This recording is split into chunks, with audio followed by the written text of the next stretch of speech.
Talk about sleepers.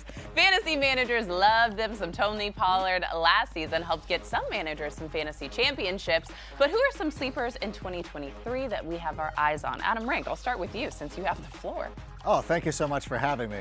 I'm going to go with Ty Chandler, running back for the Minnesota Vikings. Now, I know that earlier this offseason when Dalvin Cook was released, everybody was talking about Alexander Mattison, in those 5 games that he's played without Dalvin Cook. He's done really well, which is absolutely true.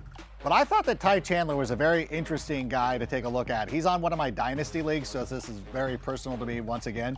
But I really do think that before he broke his hand last season, the Vikings were really impressed with him. And of course, in that first preseason game, he went out there and played really well. Now, if he gets a lot of time in the next preseason game, that's a bad sign. Because you want a guy that's not playing a lot in the preseason, if that makes sense. No, it makes complete sense. All right, a fun little sleeper. I have to get an Iowa Hawkeye, and then you're going to love this one, too, because he is a Detroit Lion. I'm going to go with the tight end Sam Laporta as a fun little sleeper. He's currently undrafted, which is the steal of the season. I know, it's insane That's crazy. to me. I think it's because he's listed second on the depth chart for the Lions, only behind Brock Wright. But Detroit loves this guy. He had an incredible career at Iowa, over 1,000 receiving yard season for him, and he fits really well into this offense. The Lions offense finished last season as a top 5 offense. They have an incredibly strong schedule where they're going to need to throw the football and score against some great opponents. Plus the Jameson Williams suspension, Sam Laporta is going to be dynamic. Cynthia, I know you love it, but I know you have a pick as well. Well,